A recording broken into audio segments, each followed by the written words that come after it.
Hello, and welcome to our radio drama presentation of The Mummy. Please note that this is a live performance, and the cast has had no rehearsals together, so there may be occasional stumbles in the dialogue. We are expecting to have a lot of fun and hope you will too. And now, please enjoy The Mummy.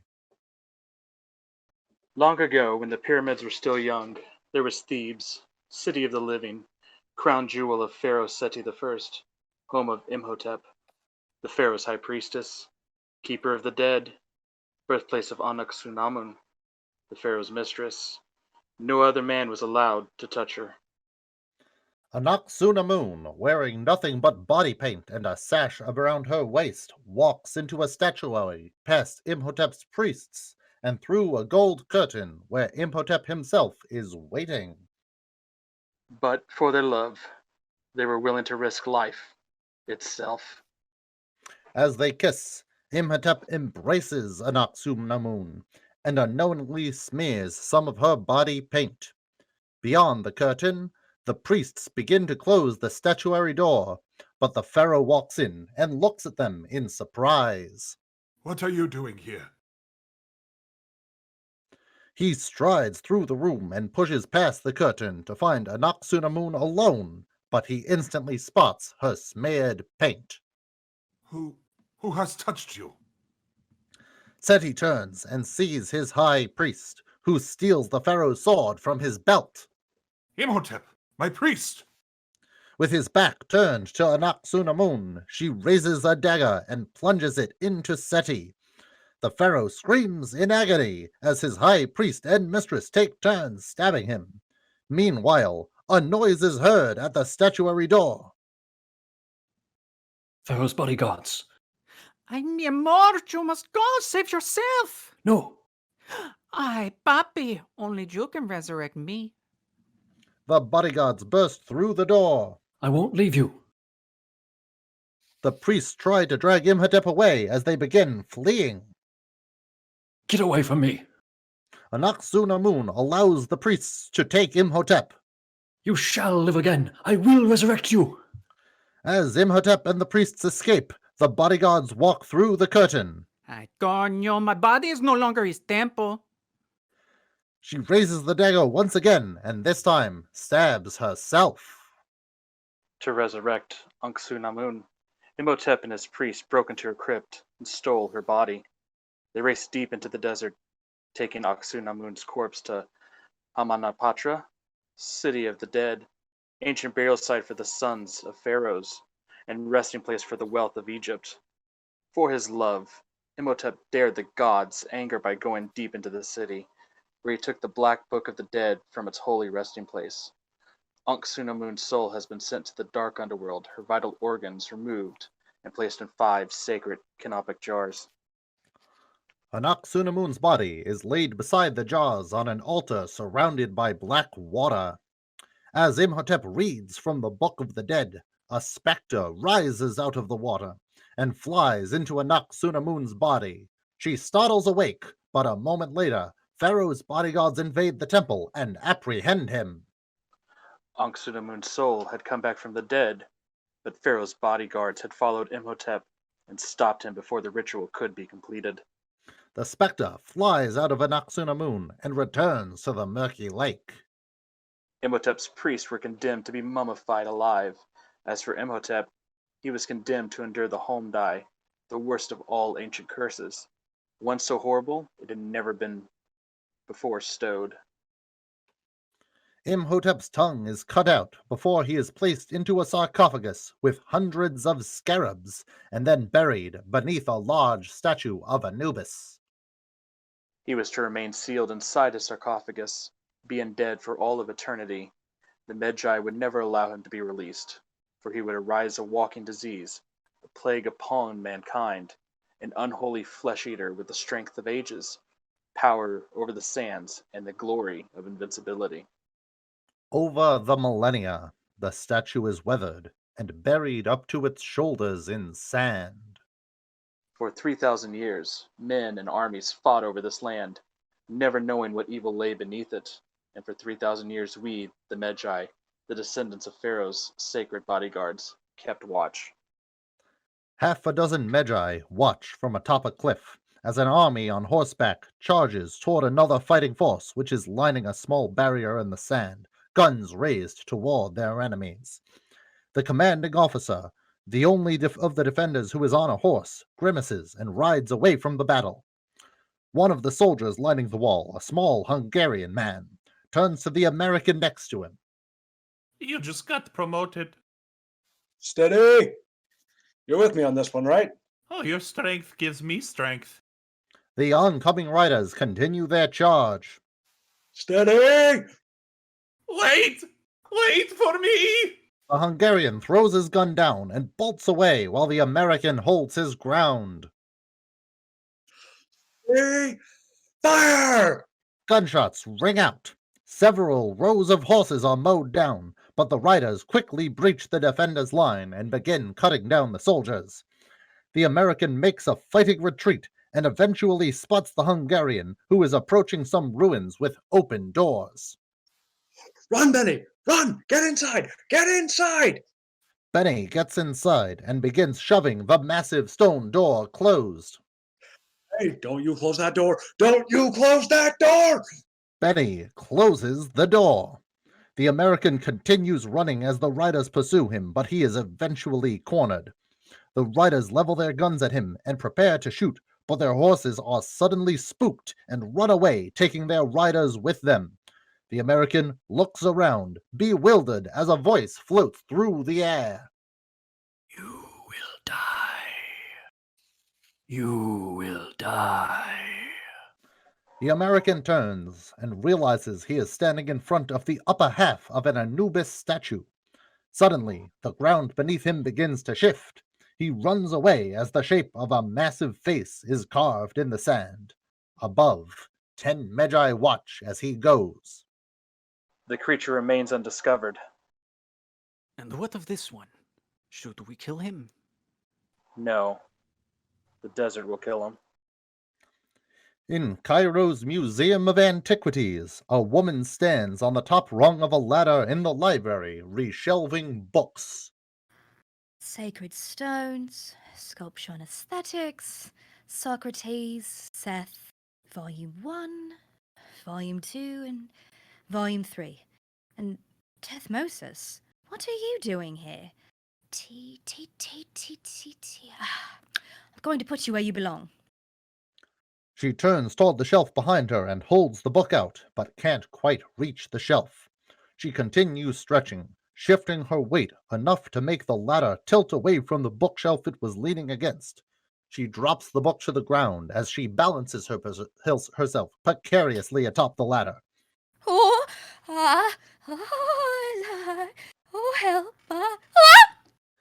She loses her balance and the ladder slams into the bookshelf, causing it and every other shelf in the library to topple in a domino effect.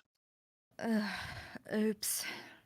The library's curator walks in and sees the destruction. What? Oh, look at this. Sons of the pharaohs, give me frogs, flies, locusts, anything but you. Now, compared to you, the plagues were joy. I'm so very sorry. It was an accident. My dear girl, when Ramses destroyed Syria, that was an accident. You are catastrophe. Look at my library. What am I to do with you? Well, you put up with me because I can read and write ancient Egyptian, and I can decipher hieroglyphics and hieroglyphic, and, well, I'm the only person within 1,000 miles who knows how to properly code and catalog this library. That's why. I put up with you because your father and mother were our finest patrons. That's why. Allah rest their souls. Now I don't even care, I don't care how you do it. I don't care how long it takes. Straighten up this mishiva! As he stalks off, the librarian hears something clattering in an adjacent room. She exits the library and walks to the museum's recreation of a tomb filled with statues, sarcophagi, a set of golden scales, and various other artifacts. Hello? Abdul? Muhammad? Atem? Bob? She cautiously makes her way through the room. As she approaches a large, open sarcophagus, a decaying corpse suddenly sits up and looks at her. A living man sits up next to the corpse, holding the withered body up. Have you no respect for the dead?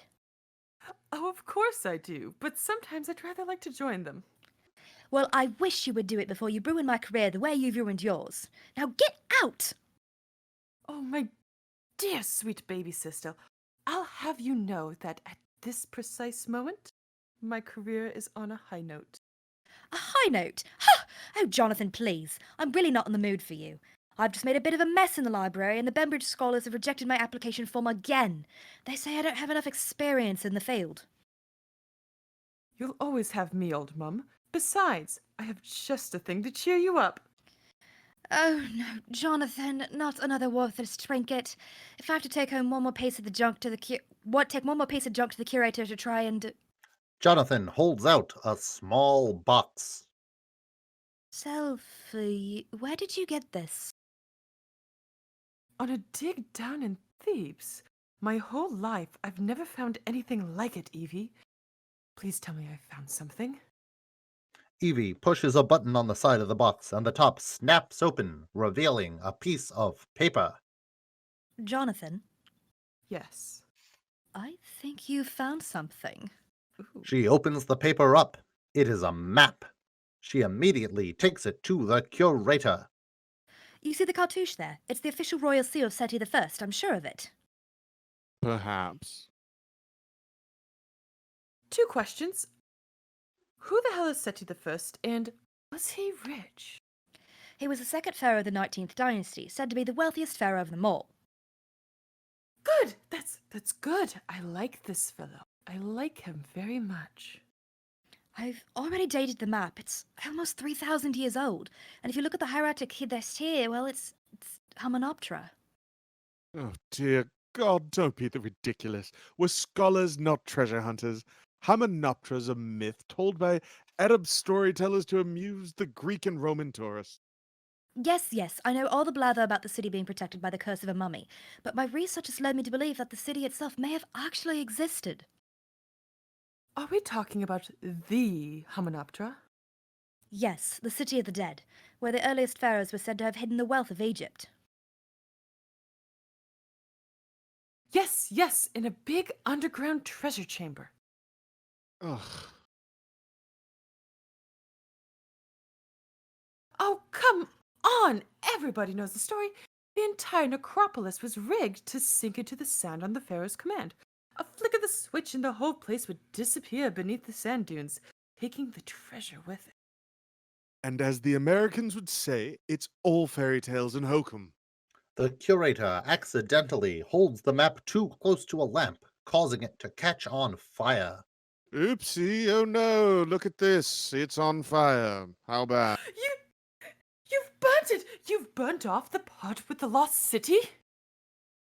What? No. It's for the best, really. I'm sure many men have wasted their lives in foolish pursuit of Hymenoptera. No one's ever found it, so most have never returned. Later, an eager man guides Evie and Jonathan into a plaza. Come, step over the threshold. Welcome to Cairo Prison, my humble home. You told me that you got it in a dig down in Thebes. Yeah? Well, I was mistaken. You lied to me. I lied to everybody. What makes you so special? I'm your sister! That just makes you more gullible. You stole it from a drunk at the local Casbah. I picked his pocket, actually, so I don't think it's very good. Oh, stop being so ridiculous. Now, what exactly is this man in prison for? This I did not know, but when I heard that you were coming, I asked him that myself. And what did he say? He said he was just looking for a good time.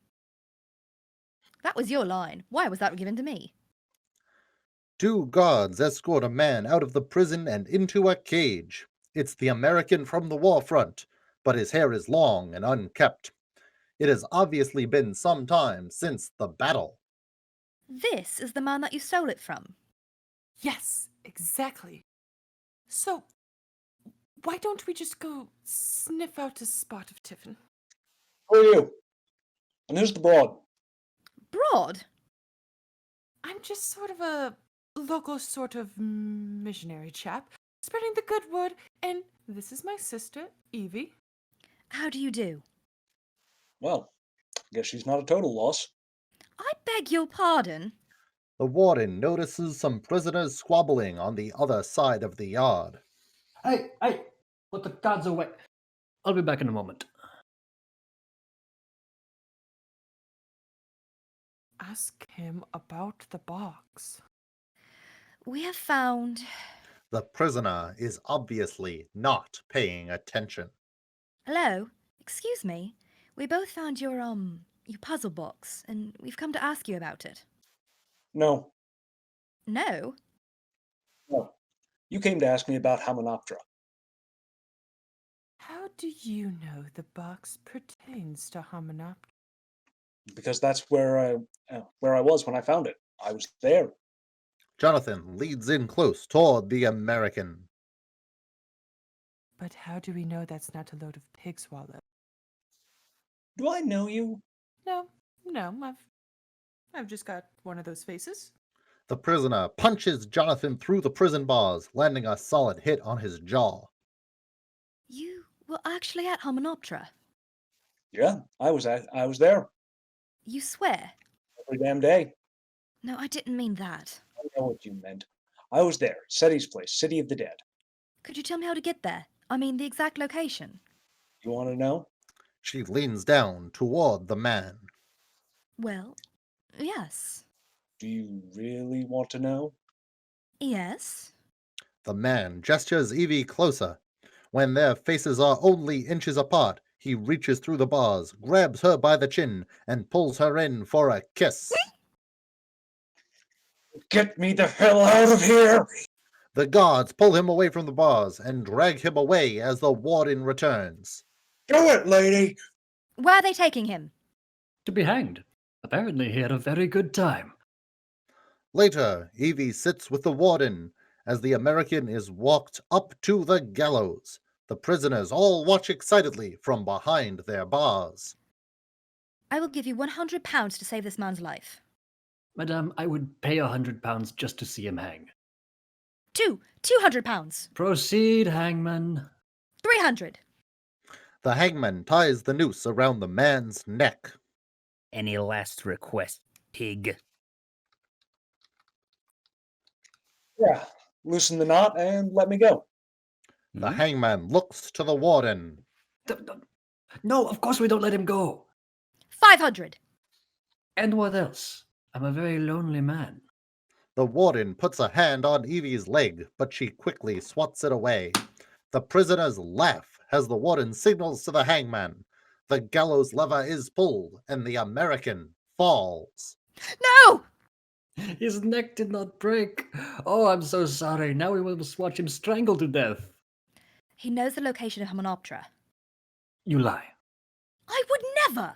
Are you telling me this filthy, godless son of a pig knows where to find the City of the Dead? Yes. Truly? Yes, and if you cut him down, we'll give you 10%. 50%. 20. 40. 30. 25. Deal! Get them down. The hangman swings a scimitar at the noose, and the prisoner falls to the ground. The next day, Evie and Jonathan walk along a pier at the Giza port toward a ship. Do you really think he's going to show up? Yes, undoubtedly, knowing my luck, he may be a cowboy, but I know the breed. His word is his word. Well, personally, I think he's filthy, rude, a complete scoundrel. I don't like him one bit. One I know? They turn to see the American sporting a tan suit and a clean haircut. Oh, hello. Smashing day for the start of an adventure, eh, O'Connell? Jonathan pats O'Connell, who quickly checks his jacket pocket for his wallet. Yeah, smashing.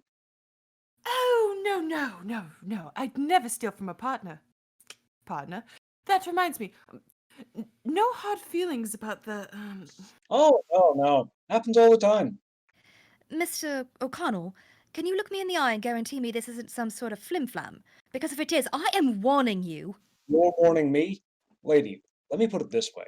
My whole damn garrison believed in this so much that without orders, they marched halfway across Libya into Egypt to find that city, and when we got there, all we found was sand and blood. Let me get your bags. O'Connell takes Evie's bag and heads toward the ship. Jonathan notices his sister eyeing the new companion as he goes. Yes, you're right. Filthy rude, a complete scandal. Nothing to like there at all. Evie is about to say something in response when the warden walks up to them. Bright good morning to all. Oh no, what are you doing here? I'm here to protect my investment, thank you very much. They all board the ship.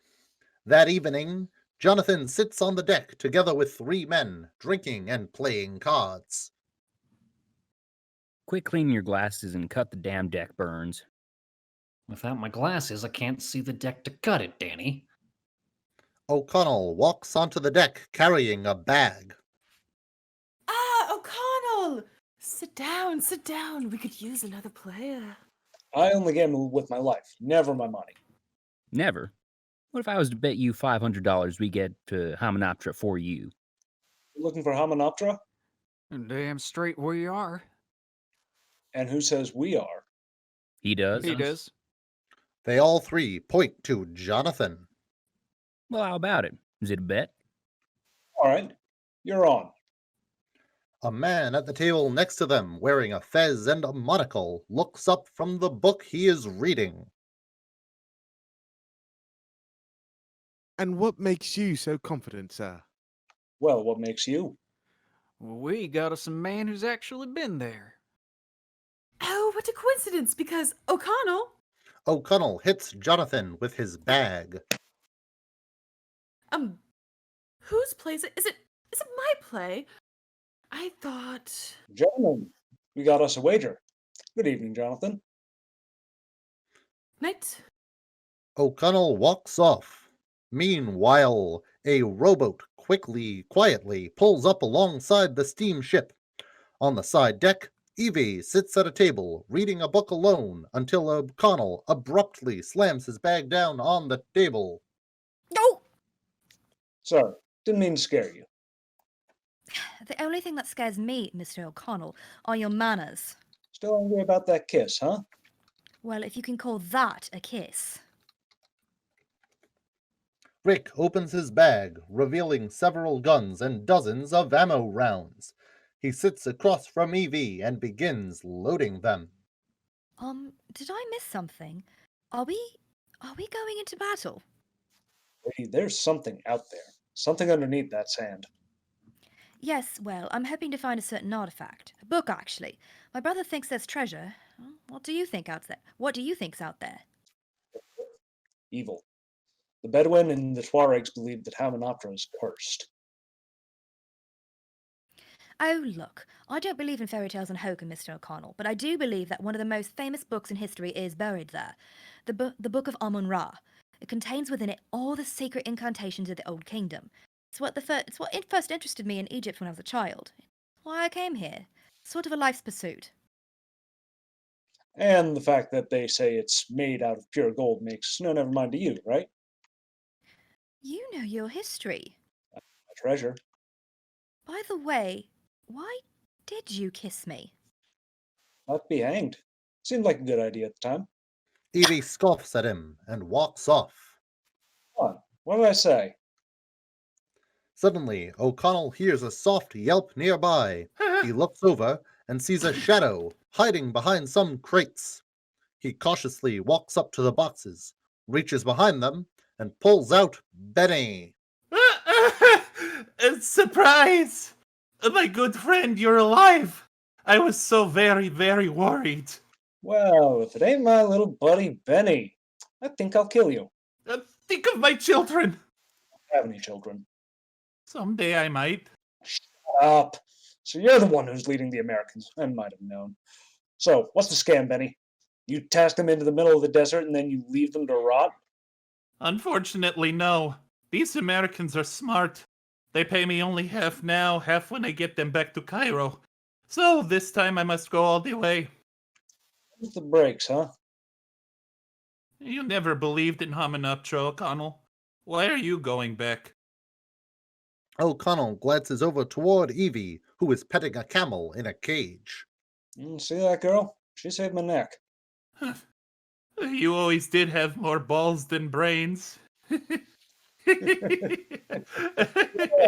Goodbye, Beni. He throws Beni overboard. O'Connell, wait! There are pieces of Exodia here in the water! O'Connell goes to the table again and packs up his bag. As he does, he notices watery footprints on the deck.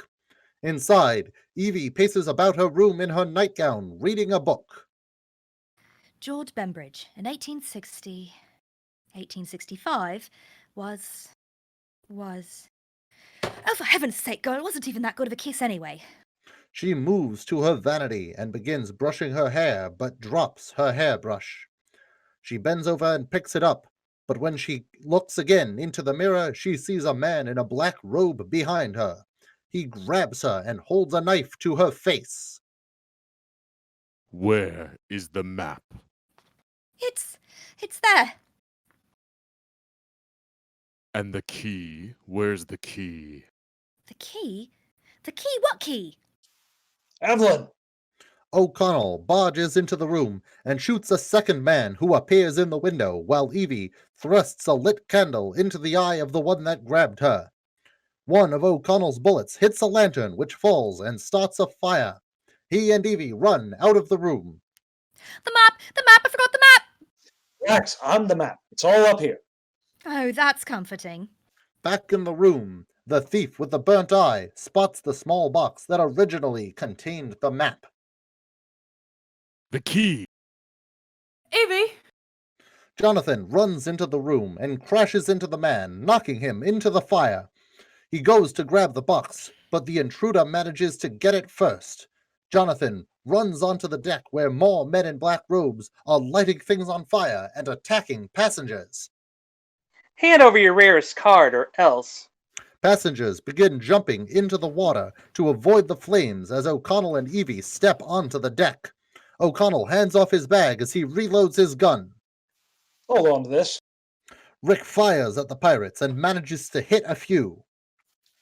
Can you swim? Well, of course I can swim, if the occasion calls for it. Trust me, this calls for it. O'Connell throws Evelyn off of the boat. O'Connell! O'Connell! What are we going to do? Here, I'll go get help. Right. O'Connell jumps overboard himself. The warden, yells in frustration and jumps over as well. Jonathan runs by and sees the Americans hooting and hollering gleefully as they shoot the pirates from behind a barricade of tables and crates. Ugh, Americans. The intruder from Evie's room, still on fire, runs onto the deck and charges at a panicking Jonathan. One of the Americans unloads his pistol into the flaming man, who drops the key box before falling overboard. Jonathan picks up the box. I say, bloody good show, chaps. And did I panic? I think not. A spurt of fire rises from below the deck, and everyone jumps off the boat. The Americans scramble to get their horses and camels out of the river.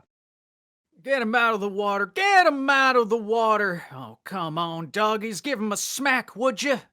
This is a messed up country. O'Connell's group climbs out of the water to the other side of the river. Oh, we've lost everything. All our tools, all our equipment, all my clothes. O'Connell! Hey, O'Connell! It looks to me like I've got all the horses! Hey, Beni! Looks to me like you're on the wrong side of the river! Beni looks around for a moment and then swears in Hungarian. The next day, Jonathan attempts to barter with someone selling camels at a market. I only want four. I only want four. Not a whole bloody herd. O'Connell, can you believe the cheek? Just pay the man. Oh, for heaven's sake. Can you believe the price of these flea bags? Yes, happy, Very good. Probably could have got them for free. All we had to do was give them your sister. Yes, awfully tempting, wasn't it? Evie approaches them, now wearing a black silk robe and veil. Awfully. They make their way into the desert on their new mounts. Never did like camels. Filthy buggers. They smell, they bite, they spit. Disgusting. I think they're adorable. The Warden sings as they make their way through the dunes. That night, O'Connell sees the Medjai watching them from a nearby cliff. The one in the center wears a golden ankh with a protrusion on the side of its base. This one is strong. As the sun begins to appear on the horizon, they cross paths with the American caravan led by Beni. Good morning, my friend. My What the hell's he doing? Patience, my friend, patience. Remember our bet, O'Connell? First one to the city, 500 cash buckaroos. 100 of them bucks is yours if you help us win that bet, Beni. Oh, my pleasure. Hey, O'Connell. Nice camel. Get ready for it. For what? We're about to be shown the way. As the sun rises past the horizon, its light causes the air in the distance to shimmer and reveal a massive city. Will you look at that? Can you believe it? Hamanoptera. Here we go again. The city comes into full view. Both Beni and O'Connell whip their respective steeds. Yeah. They race toward the city, too distracted by each other to see the pair of motorbikes with holograms around them whizzing past. Car games on motorcycles! O'Connell and Beni ride alongside each other, and Beni hits O'Connell with his whip several times to little effect. O'Connell reaches over, grabs Beni by the collar, and tosses him out of his saddle. Yay! So long, Beni. That serves you right. Evie and O'Connell ride together for a moment and smile at each other before Evie's camel gets overeager and pulls ahead. Oh, Go, Evie. Go. She makes it to the city first, and the others soon follow. Once they've set up a camp, Evie holds a large ancient mirror, while O'Connell ties a rope around a pillar. One of the Americans looks on beside his fez-wearing friend. Do they, know something we don't? They're led by someone without a fez. Fezes are cool. On the other side of the area, Evie points out the statue that O'Connell was almost killed under, while Jonathan holds another giant mirror. that's a statue of Anubis. Its legs go deep underground. According to Bembridge scholars, that's where you'll find secret compartment containing the Golden Book of Amun-Ra. Jonathan, you're meant to catch the sun with that. So, what are these old mirrors for? Ancient mirrors. It's an ancient Egyptian trick. You'll see. This is, for you. He hands her a small bundle. Go ahead. Something I borrowed off to our American brethren. Thought you might like it. You might need it for when you're, yeah. As he walks away, he catches the Warden smirking at him. You looking at? Evie opens the bundle. It's a set of archaeology tools. O'Connell grabs the rope he tied around the pillar and jumps down into the ruins. The others follow behind him. Hey, look for bugs. Hate bugs. Do you realize we're standing inside a room no one has entered in over 3,000 years? What is that god-awful stench? Evie finds a mirror nearby and tilts it so that it catches a beam from the ones they placed outside. The light bounces off the mirror and then onto more mirrors across the room, illuminating the entire chamber. And then there was light. Hey, that is a neat trick. Oh my god, it's a sonagir. What? A preparation room Preparation for what? for entering the afterlife. Mummies, my good son. This is where they made the mummies. As they make their way through the hall, they hear skittering around them. What was that? Sounds like bugs. He said bugs. What do you mean, bugs? I hate bugs. They enter a different chamber and see the base of a statue. The legs of Anubis. The secret compartment should be hidden around here somewhere. They hear a sound and quickly put their backs against the base of the statue, moving slowly toward the corner. When they look around the corner, they see the Americans and a dozen of their men. Everyone instinctively points their guns at each other, but then puts them down. Scared the bejesus out of us, O'Connell. Likewise. Hey, that's my toolkit. Oh, I don't think so. Everyone points their guns at each other again. Okay. Perhaps I was mistaken. The guns go down once more. Well, have a nice day, gentlemen. We have a lot of work to be getting along with. Oh, push off. This is our dig site. We got here first. The guns go up again. This here's our statue, friend. I don't see your name written on it, pal. Yes, well, there is only 4 of you and 15 of me. Your odds are not so great, O'Connell. I've had worse. Yeah, me too. Oh, look, for goodness sake, let's be nice, children. If we're going to play together, we must learn to share. She puts her hand on O'Connell's arm. Nudge, nudge, wink, wink. There are other places to dig. Later, O'Connell chips away at the ceiling in a different part of the cave. According to these hieroglyphics, we're underneath the statue. We should come up right between his legs. When those damn Yanks go to sleep, no offense, None taken. we'll dig our way up and steal that book right from underneath them. Are you sure we can find this secret compartment? Oh yes, if those beastly Americans ever beaten us to it. No offense. Now, where'd our little friend get to? The Warden skulks about in another part of the ruins and spots an artifact shaped like a golden circle with a triangle and eye motif at its center, but it hangs from the ceiling, out of his reach. His attention is then drawn to carvings inlaid with metallic scarabs.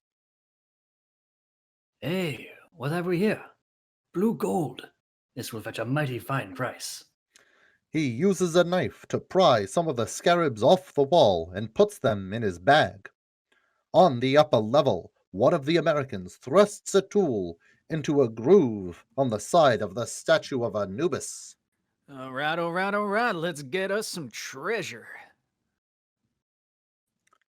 Careful, Evelyn, it is your careful. line once more. Seti was no fool. I think perhaps we should let the diggers open it, Oh, I think we should listen to the good Dr. Henderson. Yeah, sure. Let him open it. The doctor directs 3 of the diggers, who begin prying open the side of the statue, but as they do, gas spurts out at them. They scream and turn toward the Americans, their skin melting off of their faces. Down below, Jonathan uses a large hammer as a golf club and chips a rock across the room while O'Connell talks to Evie. Let me get this straight. They ripped out your guts and stuffed them in jars? They take out your heart as well. You know how they took out their brains? Evie, I don't think we need to know this. They take a sharp, red-hot poker, stick it up your nose, scramble things about a bit, and rip it all out through your nostrils. That's gotta hurt. It's called mummification. You'll be dead when they do this. If I don't make it out of here, don't put me down for mummification. Likewise. Jonathan hits another rock, which ricochets into the ceiling and causes part of it to collapse. A massive stone box falls in front of O'Connell and Evie. Oh my god, it's a sarcophagus. Buried at the base of Anubis, he must have been someone of great importance.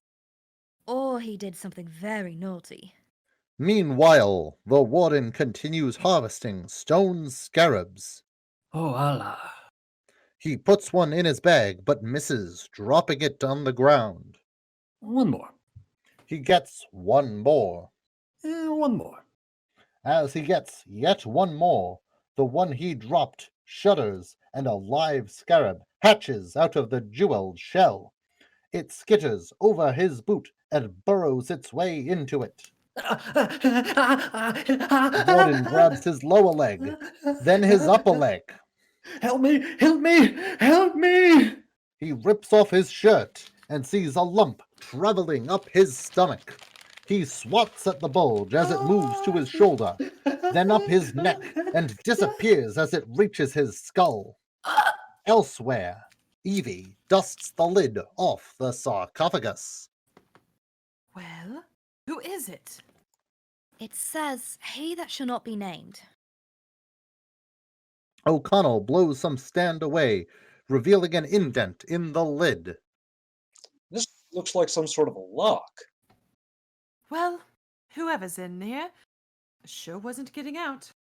Yeah, no kidding. It'd take us a month to crack into this thing without a key. A key.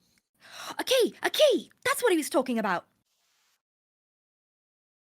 Who? The man on the barge, the one with the hook. He was looking for a key. Evie pulls out the small metal box that contained the map. Hey, that's mine. It fits perfectly into the socket.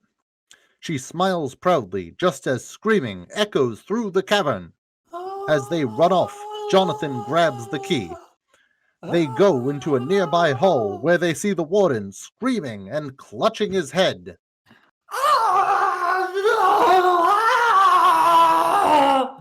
He darts past them in a frenzy and runs into a wall, then falls backward, completely still.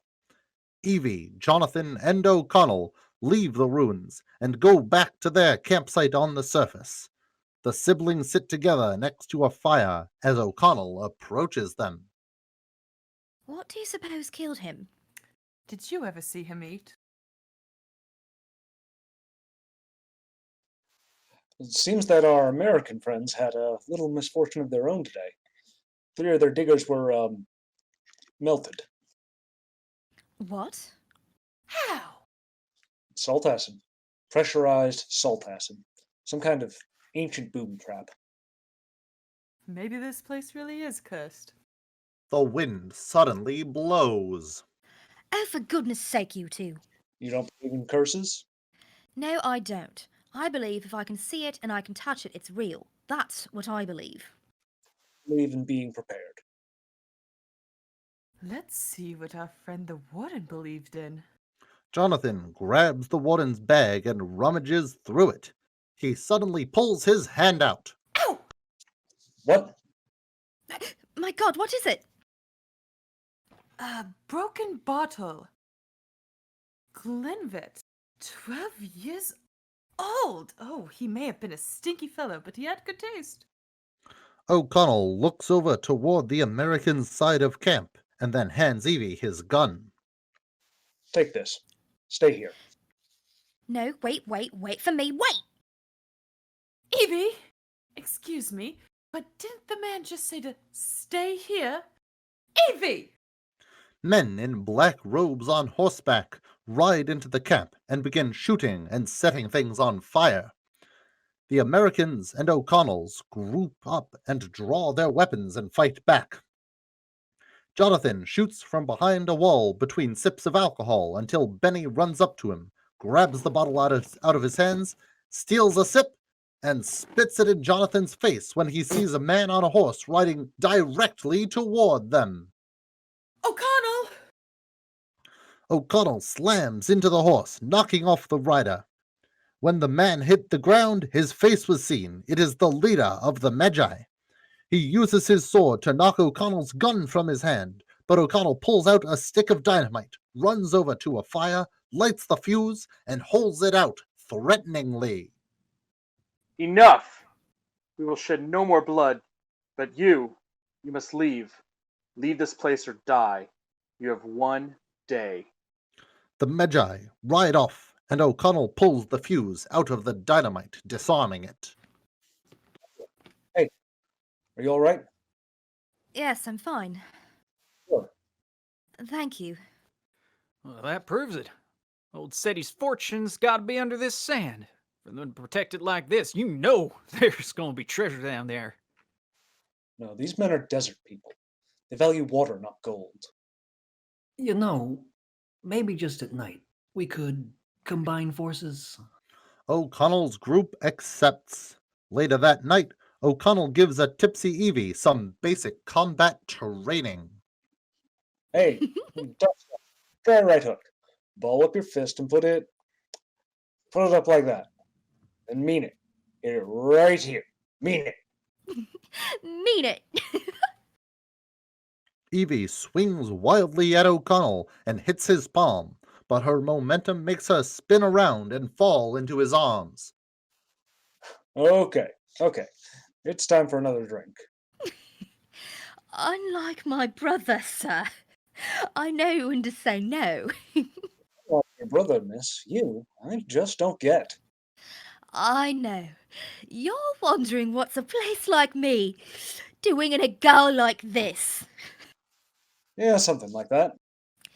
Egypt is in my blood. You see, my father was a very, very famous explorer, and he loved Egypt so much he married my mother, who is an Egyptian and quite an adventurer herself. I get your father, and I get your mother, and I get him, but what are you doing out here? Look, I may not be an explorer, or an adventurer, or a treasure seeker, or a gunfighter, Mr. O'Connell, but I am proud of what I am. And what is that? I am a librarian, and I'm going to kiss you, Mr. O'Connell. Call me Rick. Rick. Evie leans in toward Rick, and as their faces get closer, she passes out, face planting into the side of his chest. Rick shakes his head in bewilderment. The next morning, the Americans' diggers remove a chest from the base of the Anubis statue. They begin to inspect the chest, but the doctor holds them back. There's a curse upon this chest. Curse my ass. Who cares? There we go. I'm no longer on mute. There's a curse. Have care, Mr. Henderson. In these hallowed grounds, that which is set forth in an ancient time is as strong today as it was then. Yeah, we understand. What's it say? Death will come on swift wings to whomsoever opens this chest. Strange noises reverberate through the chamber, and the diggers all flee. Oh, we should not be here. This is not good. It says there's one, the undead, who, if brought back to life, is bound by sacred law to consummate this curse. Well, let's make sure we don't bring anyone back from the dead then, huh? He will kill all who opens this chest and assimilate their organs and fluids, and in so doing, he will regenerate and no longer be the undead, but a plague upon this earth. Well, we didn't come all this way for nothing. That's right. Beni slowly backs away from the others as the noises continue to echo through the room. It's the curse! It's the curse! It's the curse! Beware of the curse! Beware! Beni runs out of the room, leaving just Daniels, Burns, Henderson, and the doctor. Stupid, superstitious bastard. They open the chest. They open the chest and they find a massive tome with a lock that matches the one from the sarcophagus. Oh my god, it does exist. The Book of the Dead. A book? Who cares about a book? Where the hell's the treasure? This, gentleman, this is the treasure. Ah, hell, I wouldn't trade you for a brass. Henderson kicks the side of the chest, knocking off one of the side panels and revealing a set of gilded carnopic jars. And there's your treasure, gentlemen. Now we're on to something. Beneath that room, Rick and Jonathan carefully stand the sarcophagus up against a wall of the cave. Oh, I've dreamt about this since I was a little girl. You dream of dead guys? Look, the sacred spells have been chiseled off. This man must have been condemned not only in this life, but in the next. Tough break. Yeah, I'm all tears. Now, let's see who's inside, shall we? Jonathan puts the key box into the side of the sarcophagus and twists it twice. When they open the sarcophagus, a half-decayed corpse lurches slightly forward, startling Evie. Ah! Oh my god, I hate it when these things do that. Is he supposed to look like that? No, I've never seen a mummy look like this before. He's still... Juicy. Yes, he must be more than 3,000 years old, and... well, it looks as if he's still decomposing. Hey, look at that. Rick crouches down beside the lid of the sarcophagus and points towards the inside surface, which is covered in scratches. What do you make of this? My god. These marks were made with fingernails. This man was buried alive, and he left a message. Death is only the beginning. That night, Evie passes the doctor as he struggles to open the Book of the Dead. She spots the keyhole and smiles to herself. I believe you need a key to open that book. Over by the campfire, the Americans show off the jars to Rick. Say, O'Connell, what do you think these babies will fetch back home? We hear you boys found yourself a nice gooey mummy. Well, congratulations. You know, if you dry that fellow out, you might be able to sell him for firewood. Look what I found. You're in her seat. Oh, yeah. O'Connell looks over at Beni, who is sitting next to him. Beni chuckles, thinking he's joking. Now. Oh, yep. Beni stands and moves aside, allowing Evie to sit next to Rick. Scarab skeletons, flesh eaters. I found them inside our friend's coffin. They could stay alive for years, feasting on the flesh of a corpse. Unfortunately for our friend, he was still alive when they started eating him. So somebody threw these in with our guy, and then they slowly ate him alive? Very slowly. He certainly wasn't a popular fellow when they planted him, was he? Well, he probably got a little too frisky with the Pharaoh's daughter. Well, according to my readings, our friend suffered the Homdai, the worst of all ancient Egyptian curses, one reserved only for the most evil of blasphemers. In my research, I've never heard of this curse ever actually having been performed. That bad, huh? Yes, well, they never used it because they feared it so. It's written that if a victim of the Homdai should ever arise, he would bring with him the 10 plagues of Egypt. That night, the doctor sleeps outside his tent with a canopic jar in one hand and the Book of the Dead in the other. Evie quietly sneaks up to him, slips the book out of his hand, and goes back to her side of the camp, where O'Connell is sitting by the fire. That's called stealing, you know? According to you and my brother, it's called borrowing. I thought the Book of Amun-Ra was made out of gold. It is made of gold. This isn't the Book of Amun-Ra. This is something else. I think this may be the Book of the Dead. The Book of the Dead? You sure you're meant to be playing around with this thing? It's just a book. No harm ever came from reading a book. She uses the key to open the front cover, and the wind suddenly howls. That happens a lot around here. So, what's it say? Amun-Ra, Amun-Day. It speaks of the night and of the day. She begins reading aloud in ancient Egyptian. As she finishes the first passage, down in the ruins, the corpse they found startles awake and roars. Above, the doctor's eyes snap open. No!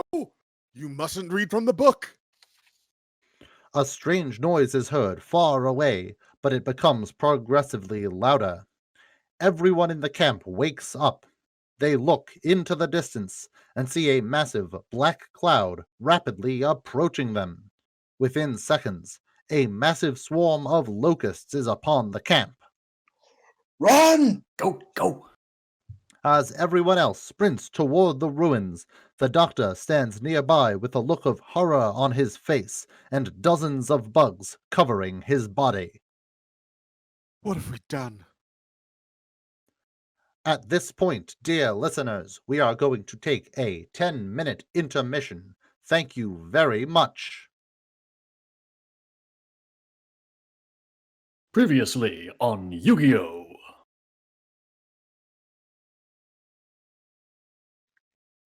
Bakura sits at a table across from the pharaoh, dressed in a modern outfit. This shadow game is the crossroads of time where the past and future meet, and before it's through, I'll have destroyed both.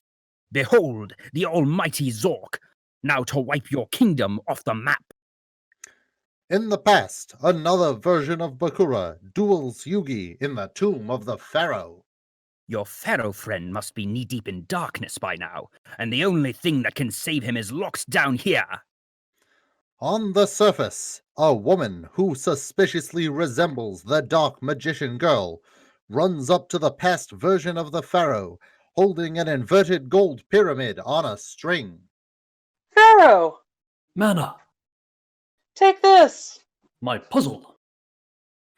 A kaiju-like behemoth with a questionably placed dragon appendage stares down at the humans below.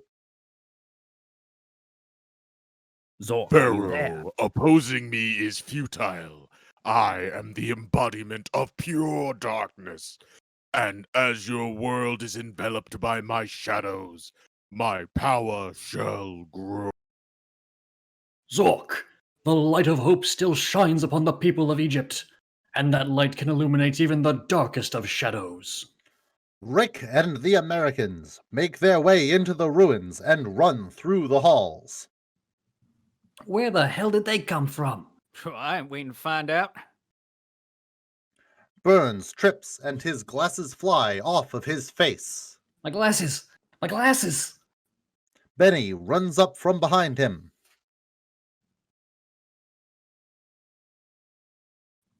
Hey, could you help me find my Beni steps on the glasses as he runs past Burns. Burns stands up and holds his arm out, attempting to feel his way through the hall. He hears a noise reverberating through the hallway. Who's there? Who's there?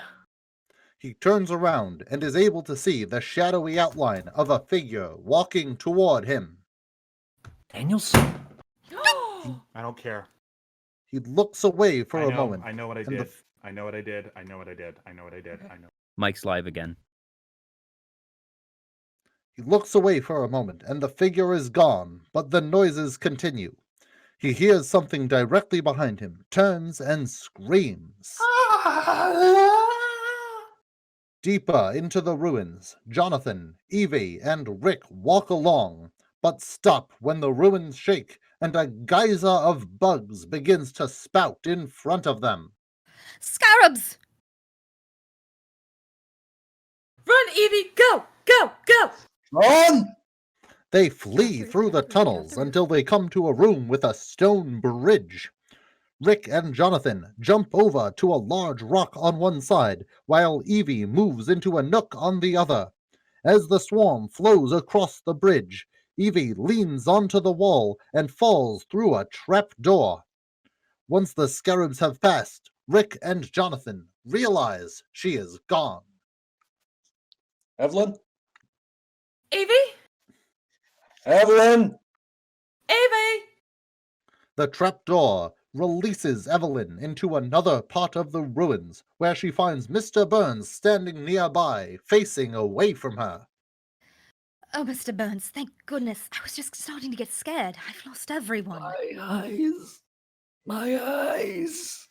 He turns toward her, his eye sockets red and empty. As Evie turns away from him, the mummy steps out of the shadows and looks at her with Mr. Burns's eyes. She screams in terror and looks Shaburns as he collapses to the ground. Please help me. My tongue. He took my tongue. Please don't leave me. Anck-Su-Namun. Back on the stone bridge. Damn it. It's a trapdoor. There's got to be a switch or something around here someplace. Henderson and one of the diggers run in. Run, you sons of bitches, run! Go. The digger trips and falls. In less than a second, the scarabs flow over him, and by the time the wave passes, he is a fleshless corpse. Go. Go! In the other chamber, the mummy stalks toward Evelyn. Come with me, my princess Anck-Su-Namun. Rick runs past the room where Evie is and spots her. From the doorway, he runs up to her before he sees the mummy. There you are. Will you quit playing hide and seek? Come on, let's get out of here. Whoa! Evie! Jonathan, Daniels, and Henderson run in and come face to face with the mummy.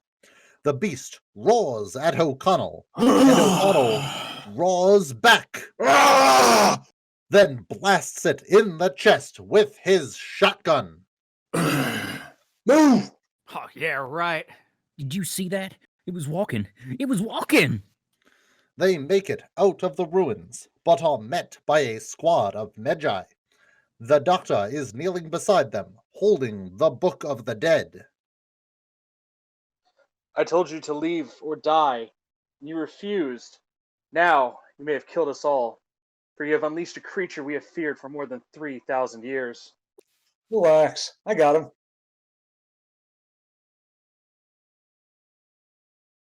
No mortal weapon can kill this creature. He's not even of this world. A pair of Medjai drag Burns forward and hand him over to Daniels and Henderson. You bastards. What'd you do to him? We saved him. Saved him before that creature could finish his work. Now leave, all of you, quickly, before he finishes you all. I must now go on the hunt and try to find a way to kill him. I already told you. I got him. Know this. This creature is the bringer of death. He will never eat. He will never sleep.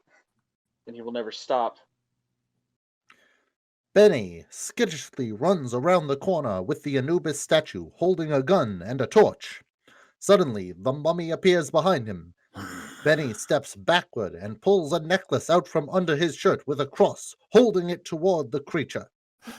May the good Lord protect and watch over me as a shepherd watches over his flock. The mummy walks forward, undeterred. No. Okay.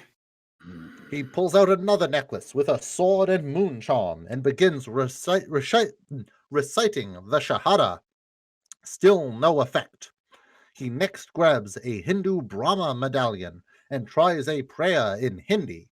The mummy begins extending a decrepit hand toward Beni as his back hits a wall. Beni holds up a Star of David and begins speaking in Hebrew. The mummy abruptly pulls its hand back. Ah, the language of the slaves.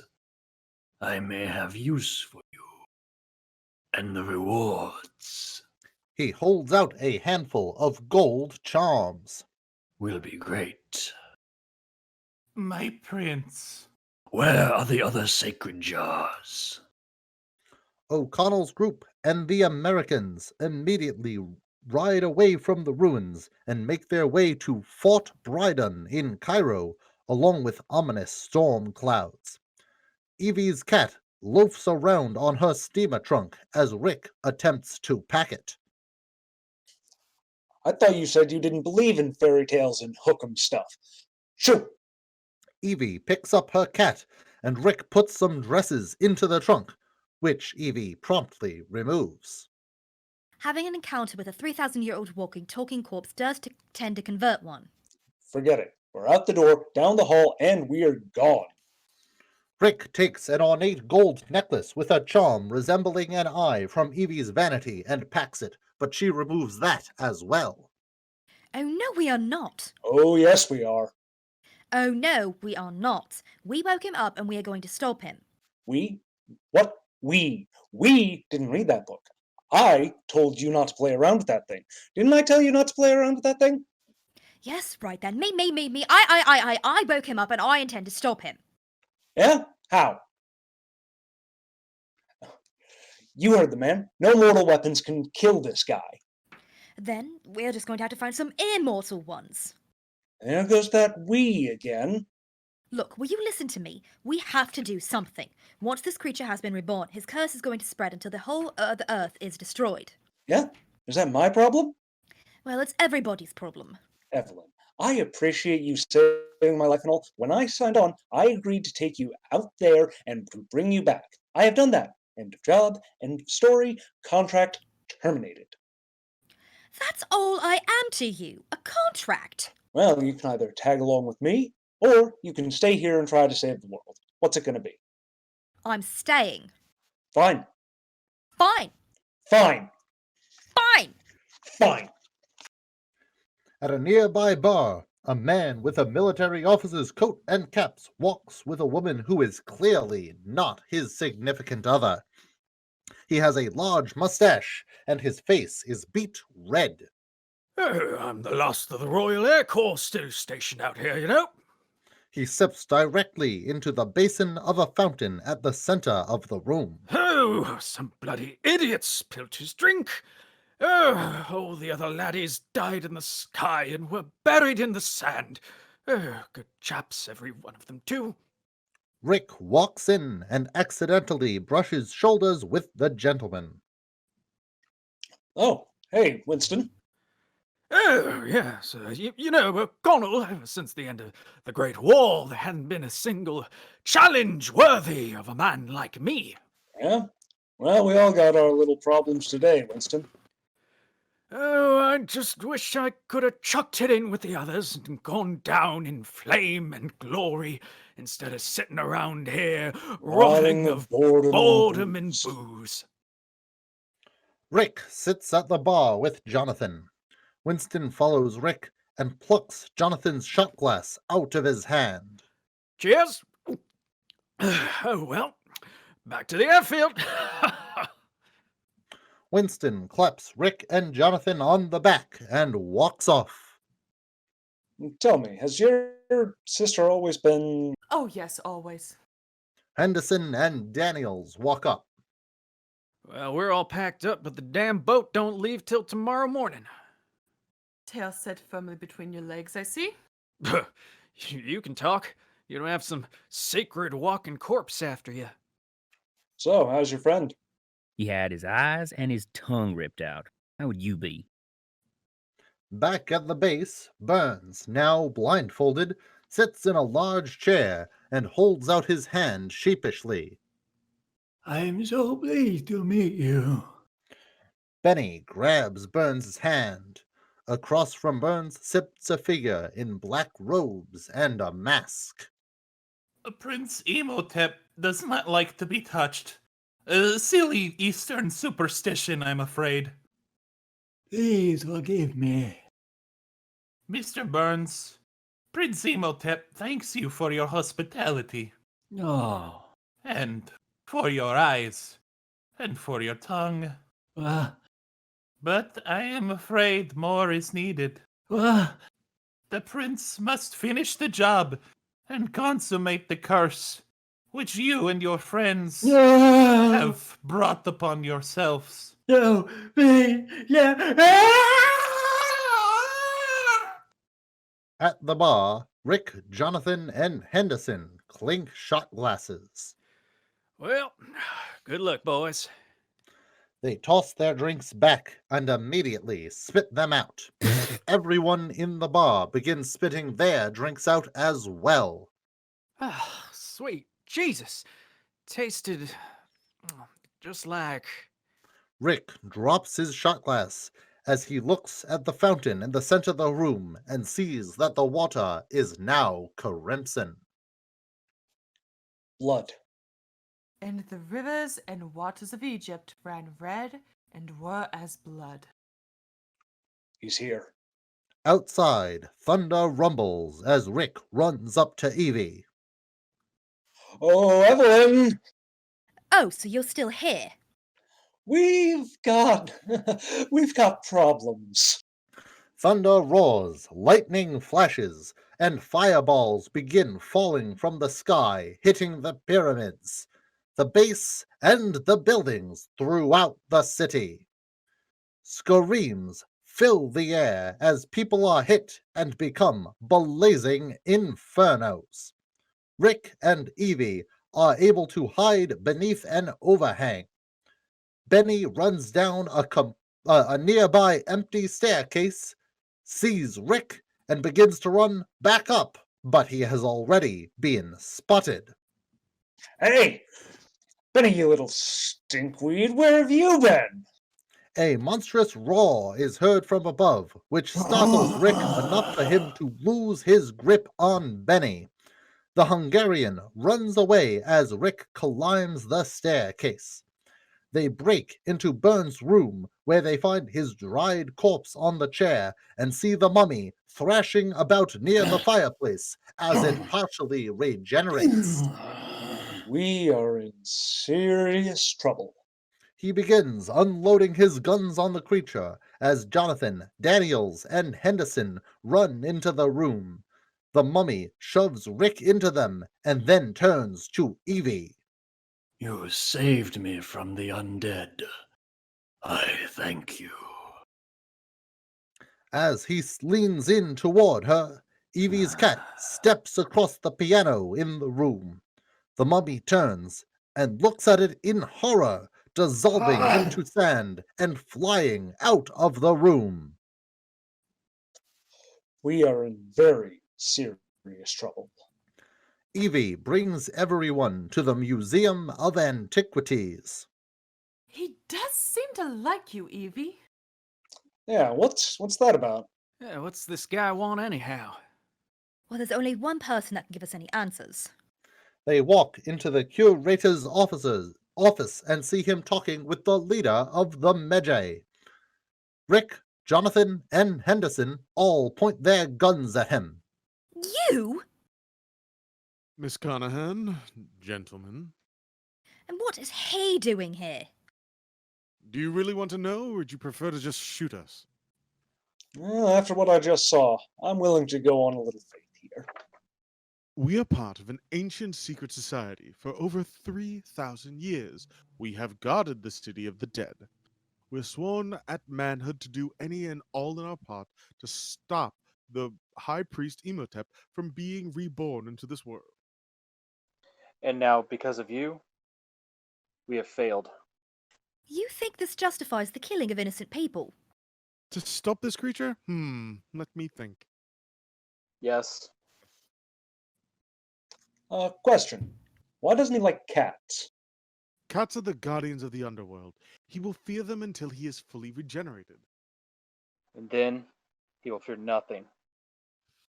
Yeah, and do you know how he gets himself fully regenerated? Well, by killing everyone who opened that chest. Yeah, and sucking him dry. Jonathan, will you stop playing with that? She takes a gold ball with an eye insignia out of Jonathan's hands and puts it back on a table beside some other relics. When I saw him alive at Hominoptera, he called me Anck-Su-Namun. And then just now in Mr. Burns' quarters, he tried to kiss me. It's because of his love of Anck-Su-Namun that he was cursed. Apparently, even after 3,000 years. He's still in love with her. Yes, that is very romantic, but what has it got to do with me? Perhaps he will once again try to raise her from the dead. Yes, and it appears he has already chosen his human sacrifice. Bad luck, old mum. On the contrary, it may just give us the time we need to kill the creature. And we will need all the help we can get. His powers are still growing. They look out of the window and see a solar eclipse beginning. And he stretched forth his hand towards the heavens, and there was darkness throughout the lands of Egypt. We must stop him from regenerating. Who opened that chest? Well, there was me and Daniels here. Oh, and Burns, of course. And that Egyptologist feller, Dr. What's his name? Well, what about my buddy Beni? Nah, he scrammed out of there before we opened the damn thing. Yeah, he was the smart one. Yeah, that sounds like Beni. We must find the Egyptologist and bring him back to the safety of the fort before the creature can get to him. Right. She stays here. You three, come with me. Oh, not me. Oh, no. Just a minute. You can't leave me behind like some sort of old carpet bag. Who put you in charge? Cuddle! Rick grabs Evie and hoists her over his shoulder. What do you think you are doing? Jonathan! Oh, cuddle! Sorry, but he is a bit tall. Rick carries Evie to the adjacent bedroom, throws her on the bed, and walks out. Jonathan, coward that you are. Oh, Cuddle, you are not leaving me in here. He leaves her in there and locks the door behind himself, and then grabs Daniels threateningly. Jonathan, if you don't open this door in 1 minute flat, oh, Cuddle, let me out of here! This door doesn't open. She doesn't come out, and no one goes in, right? Right.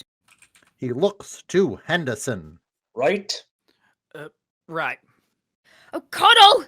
Jonathan! Let's go, Jonathan. Oh, I thought I could just, stay at the fort and reconnoiter. And... Now! Yeah, right. We're just gonna go rescue the Egyptologist.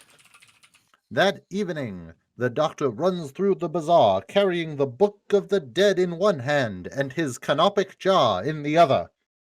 He looks around, but doesn't see the figure in the nearby alleyway.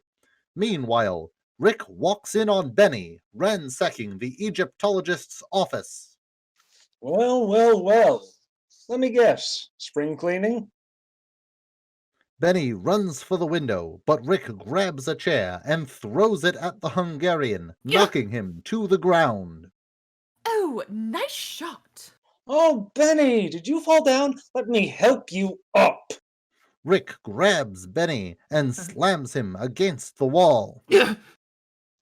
You came back from the desert with a new friend, didn't you, Beni? What friend? You are my only friend. Rick slams Beni against the doctor's desk. What the hell are you doing with this creep, huh, Beni? What's in it for you? It is better to be at the right hand of the devil than in his path. As long as I serve him, I am immune. Immune from what? Beni mutters something in Hungarian. What did you just say? I don't want to tell you. You'll just hurt me some more. What are you looking for? And try not to lie to me. He hoists Beni up toward a spinning fan. The book! The black book they found at Hamanapcha! He wants it back! He said to me it would be worth its weight in gold. What does he want the book for? I don't know. Something about bringing back his dead girlfriend. But that's all. He just wants the book, I swear. Just the book, I swear. And your sister. But other than that... A sudden scream distracts Rick long enough for Beni to punch him in the stomach, get out of his grip, and jump out of the window. Rick and Jonathan look out at the bazaar to see the mummy, now somewhat fleshy but still incomplete, standing in the center of a large crowd over the doctor's withered corpse. It looks up at Rick and opens its jaw wider than humanly possible, and spews out a swarm of locusts. The crowd scrambles as the bugs fly around them. Imhotep walks through the crowd unbothered, while Rick and Jonathan close the window of the Egyptologist's office. Nobody notices the man's corpse glow through the cloud of locusts, nor do they hear the wheezing sound that comes and goes through the screams and the buzzing. That's 2 down. 2 to go. Then he'll be coming after Evie. Back at the fort, Daniels looks out the window in frustration. To hell with this. I'm going downstairs, getting me a drink. You want something? Yeah, give me a glass of bourbon. All right. And a shot of bourbon. Okay. And a bourbon chaser. I'll get your damn bourbon. Don't worry about the door. While he waits, Henderson places his canopic jar on a chair and aims his gun at it playfully until he hears a draft blowing through the window. He anxiously walks over to it and looks outside, seeing nothing, until a blast of sand hits him in the face, lifts him off the ground, and reduces his body to a withered husk in seconds. The sand reforms as an almost completely regenerated Imhotep, with just a few patches of skin missing.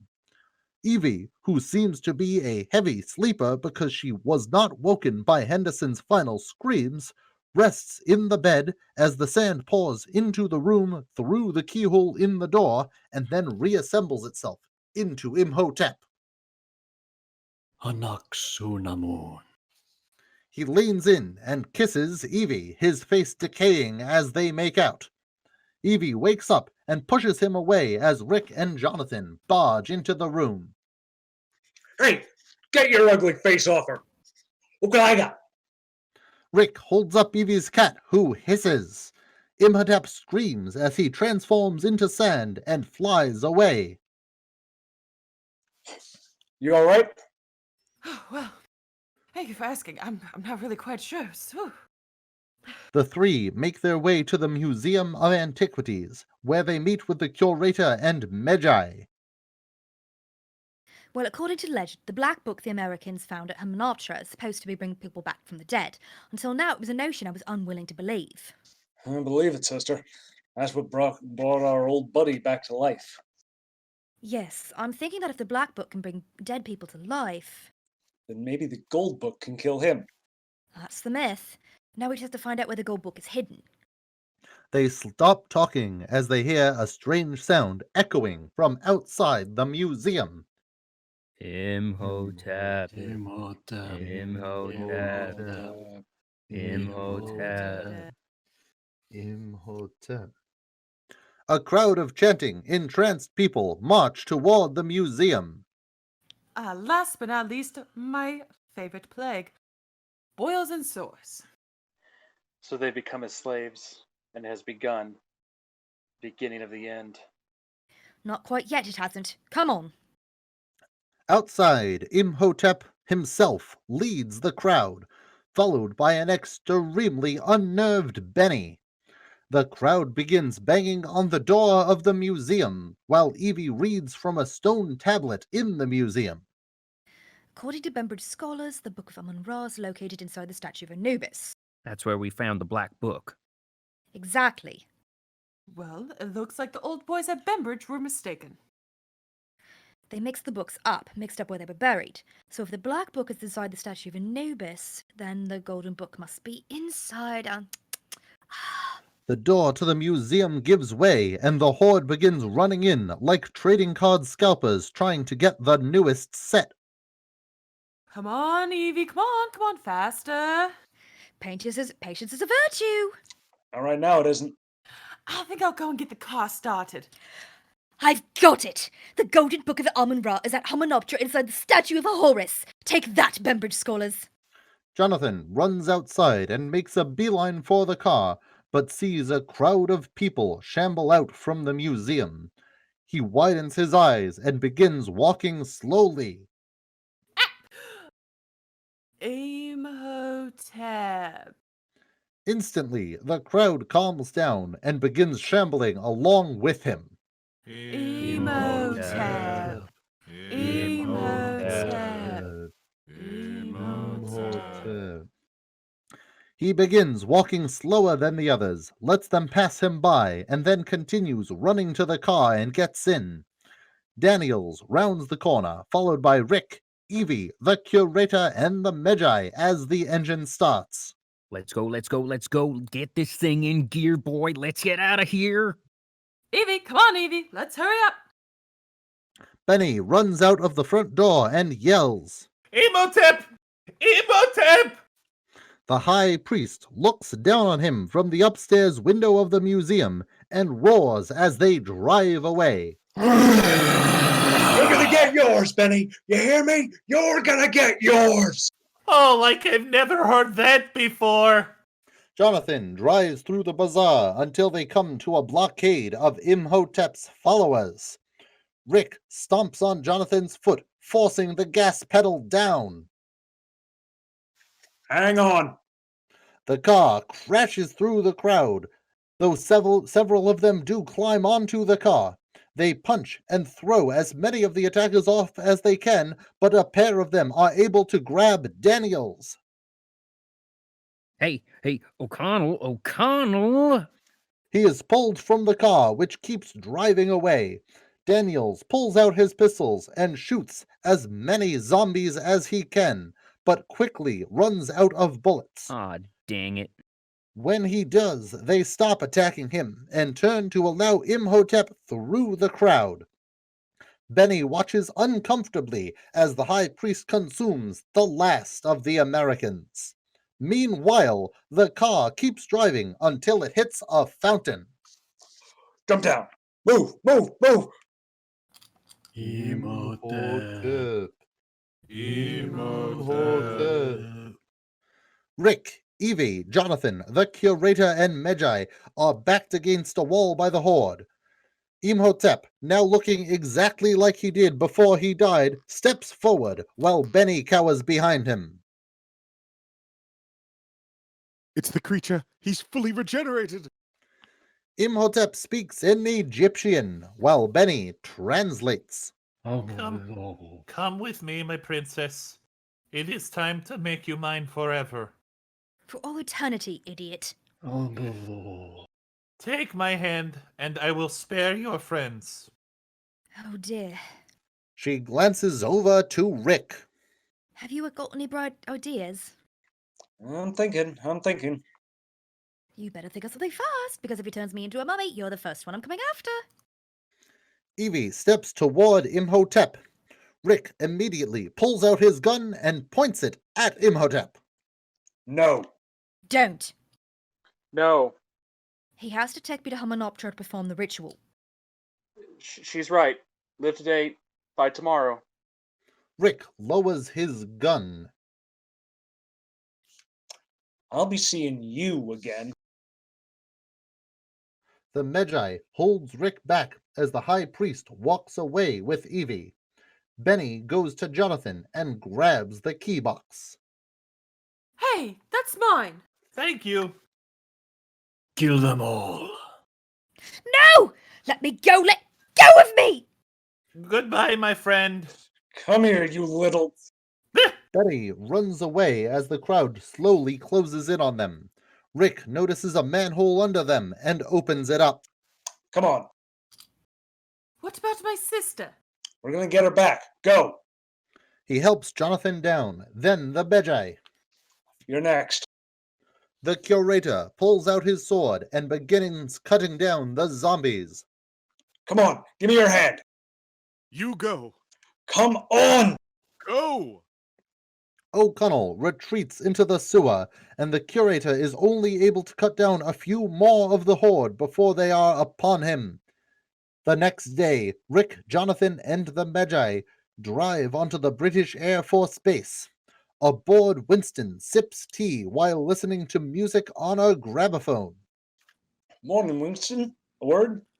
Oh, and what's your little problem got to do with His Majesty's Royal Air Corps? Not a damn thing. Ooh, is it dangerous? You probably won't live through it. By Jove, you really think so? Well, everyone else we've bumped into has died. Why not you? Oh, what's the... what's the challenge, then? Rescue the damsel in distress, kill the bad guy, and save the world. Well, Winston Havelock at your service, sir. Ha ha! Winston salutes Rick, and soon enough they are flying in his fighter plane. Winston pilots while Rick sits in the gunner's seat. There are no other seats on the plane. Rick looks out toward the wing. Are you all right? A terrified Jonathan is strapped to one of the wings. Do I bloody look all right? Rick then turns to the other wing, where the Medjai looks giddy to be flying through the air. How are you doing? As they reach Hamunaptra, they see a massive sand tornado. You say that? I'm not saying one so big. Never? Nope. As they continue toward the city, the tornado spits out Evelyn, then Beni, who lands on top of her. Get off me, get off! I need a new job. Oh my god, we're back. The tornado coalesces into Imhotep as the fighter plane flies above him. O'Connell. Imhotep raises his arms and creates a massive wall of sand that flies toward the plane. Oh my god. Hey, Winston, pedal faster. Righto. Hang on, men.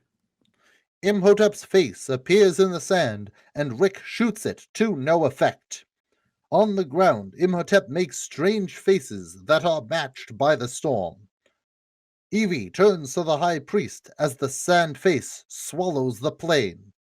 Stop it! You'll kill them! That's the idea. In the storm, the plane spins around. Jonathan screams in terror while Winston laughs. Here I come, laddies! On the ground, Imhotep closes his eyes as he channels the storm. Evie grimaces for a moment before grabbing his face and kissing him. The wall of sand immediately falls to the ground. Evie looks on in delight, but stops smiling when the plane's engine catches fire and it crashes into a dune. I love the whole sand wall trick. It was beautiful. Imhotep walks by without saying anything. Bastard.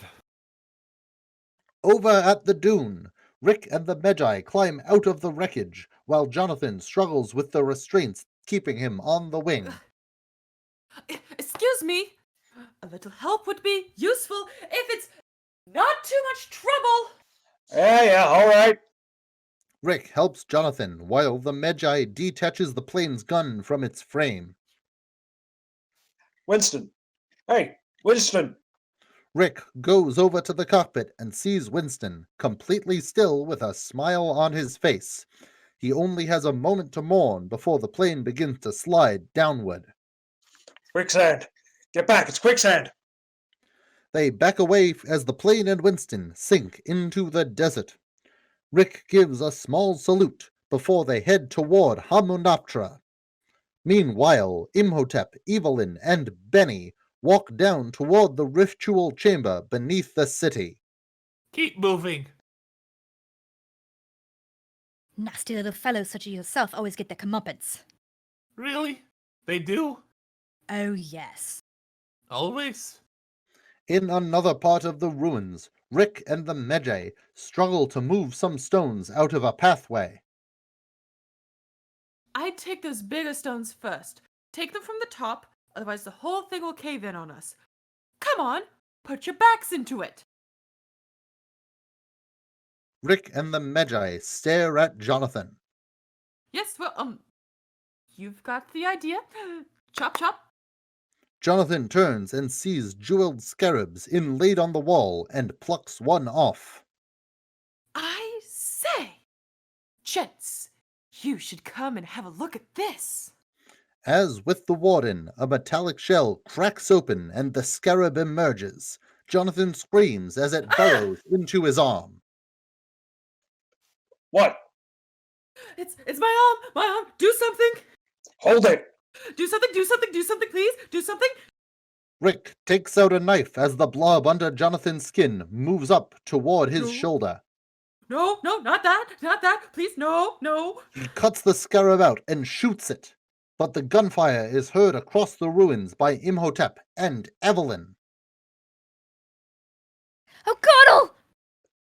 Imhotep pours some dust from a canopic jar into his hand, blows it onto a nearby wall, and 2 mummified corpses emerge from the hieroglyphs. Oh, Bembridge scholars never wrote about this. Kill them. And wake the others. Rick, Jonathan, and the Medjai manage to get through the passageway and enter a large, dark chamber. Rick spots a large mirror reflecting a bit of light on the far side of the room and shoots it, tilting it so that the light reflects off a series of other mirrors, illuminating the area. The room is even larger than they realized, and it is filled with treasure. What can you see? Yeah. Can you believe? Yeah. Can we just? No. Oh. The 3 hear a noise, and a moment later, corpses begin pulling themselves out of the ground. Who the hell are these guys? Priest. Imhotep's priest. All right then. They open fire on the undead, mowing down several as they run away. As they clear the area, Beni walks in and giddily looks at the treasure. In the ritual chamber, Evie wakes up strapped to the altar, surrounded by undead priests, though it's not clear if she was knocked out when she was knocked out in the first place. She screams when she sees the mummified remains of Anck-Su-Namun beside her. The others continue fighting off the priests until they walk into another chamber. Oh, there he is. Hello, horse, old boy. Time to close the door.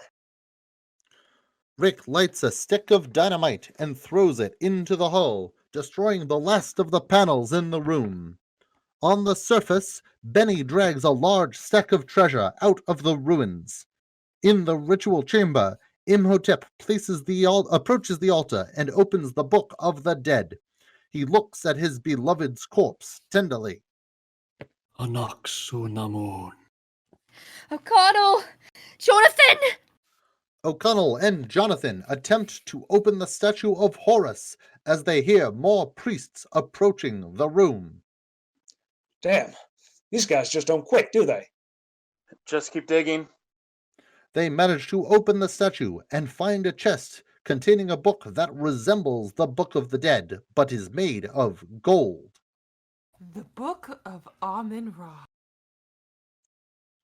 The Medjai runs out of bullets and runs into the hall, now fighting the zombies by hand as they quickly swarm him. Go, save the girl. Kill the creature. What are you waiting for? Get out! Get out! Rick lights his last stick of dynamite and throws it into the hall. When the dust settles, there's no movement. You all right, Jonathan? Let's go. In the ritual chamber, a Anck-Su-Namun spirit floats out from the dark lake surrounding the altar once again. The spectre overlays itself with Anck-Su-Namun's remains, which come to life with a shriek as Imhotep raises a dagger. With your death, Anck-Su-Namun shall live, and I shall be invincible. The Book of Amun-Ra! I found it, Evie! I found it! The Book of Amun-Ra. Oh, shut up and get me off here, Jonathan! Open the book, Jonathan! It's the only way to kill him. You'll have to open the book and find the inscription. Well, I can't open it. It's locked or something. We need the key, Evie. It's inside his robes. Oh. Imhotep begins walking toward Jonathan, who runs away. As the high priest steps away, Rick sneaks toward the altar with a sword and begins fighting the undead priests. O'Connell! Meanwhile, several levels below the ritual chamber, a man with white hair duels a boy with spiky black, red, and yellow hair in a children's card game while standing on a narrow stone bridge. A brown-haired girl and a blonde boy are observing. Just one more turn and all your cards will be gone, and victory will be mine. You know, I probably could end my turn right now, forcing you to discard the rest of your deck immediately, but I think watching you squirm is much more fun. So instead, I'll summon my Necro Jar in attack mode. Now attack his silent magician! Yeah, but why? Yeah, Doesn't Yugi's monster have more attack points than Bakura's? The silent magician destroys the necro jaw. Why would you do that? Good question. It was all part of my master plan. You see, thanks to my necro jar, you must discard 1 card for every 300 points I just lost. And since my damage was 1400, you lose 4 cards from your deck. So off to the graveyard they go. Brooklyn Rage. But wait a second. That's gonna only leave you with 1 card left. And so the end is here. Not only for the end of our duel, but the end of the world as we know it. Why, with you trapped in the Shadow Realm, the Pharaoh will never defeat Zorc. Now let's review, shall we? 12 monsters remain on my side of the field, and you have only 1 card left in your deck. And as we all know, when you run out of cards, you lose. I knew it all along. Without the Pharaoh, you're nothing. He's the king of games. You're just a frightened child. Yugi! Don't listen to a word this creep says! You can do this! Yeah, Taya's right, Yug. He's just trying to psych you out, that's all. I'm the only one being honest with you. Think about every important duel you've ever fought. Who was doing all the work? The Pharaoh, that's who. Oh, maybe he's right. Yugi sees a vision of the Pharaoh losing his fight against Torque. Yugi, I can't do this without you. Please, help me. The future of mankind depends on it. The Pharaoh needs me, and this duel's still on. I have 1 card left, and that's all I need. Yeah, that's the spirit. Yeah. Now win! What do you expect to do with 1 card? Now I sacrifice my Marshmallow and my Silent Magician in order to summon this! Gandora, the Dragon of Destruction! Not that! Bakura, the game's not over till the last card is played, and my last card is the one with the power to stop you! But how? I have a field full of monsters and you only have 1. Gandora, activate your special ability and destroy every one of his monsters! Boundless Giga Rays!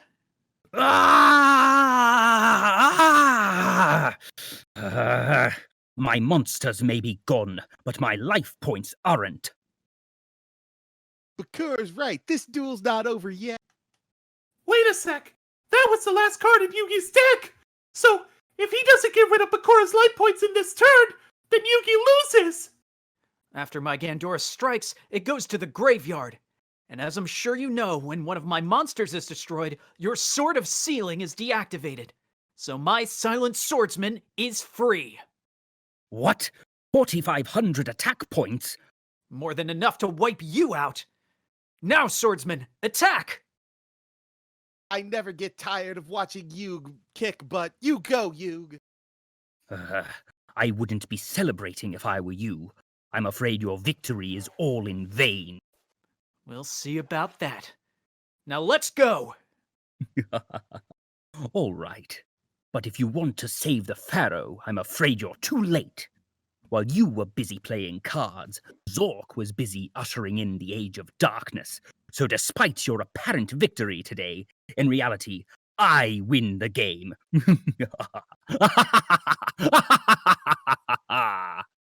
Back in the ritual chamber, Rick finishes fighting off the priests. Oh, here's an inscription. Rashim Ula Kashaka. As O'Connell helps Evie off the altar, a procession of royal guards marches in. Oh boy. Oh yeah, this just keeps getting better and better. Do something, Jonathan. Me? You can command them. You've got to be joking. Finish the inscription on the cover, idiot. Then you can control them. Oh, right. Anck-Su-Namun appears behind Evie and begins swinging at her with a sword as the royal guards begin advancing on them. Hurry up, Jonathan. I can't figure out this last symbol. What does it look like? It's a bird, a stork. A metaphus! Oh, yes! I see now. Hutash im Amenephis. The guards halt just as they are about to stab O'Connell with their spears. Imhotep looks at them in disbelief. Destroy him! Destroy him! I command you to destroy him! The guards do not respond.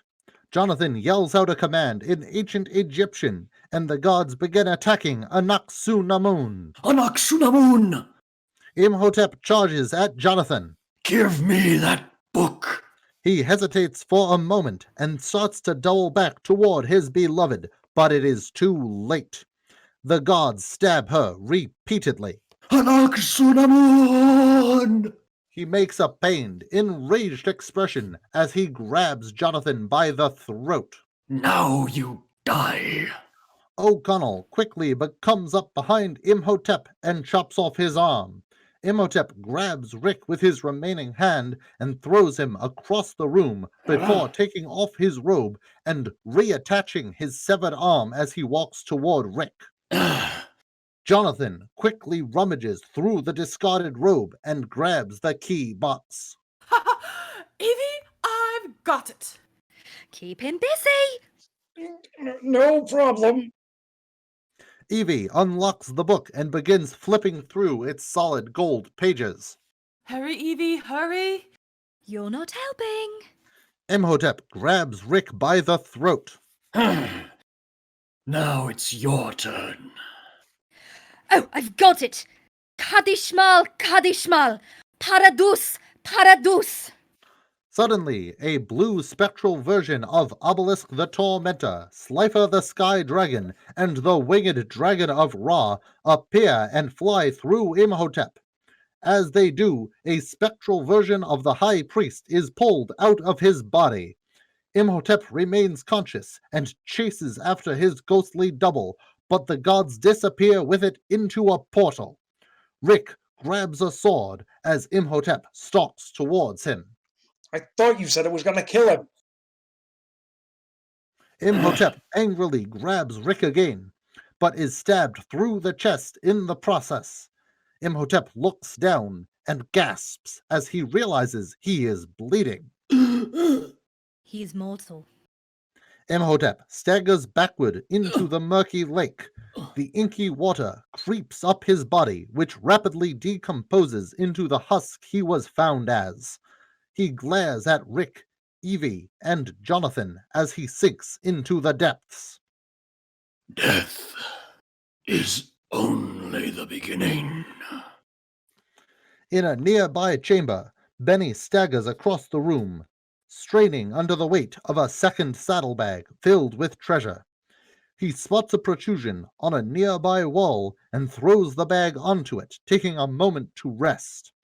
However, the protrusion shifts under the weight of the bag and sand begins to slip through the ceiling as the stone walls begin to slide down doorways across the ruins, including the one in the ritual chamber.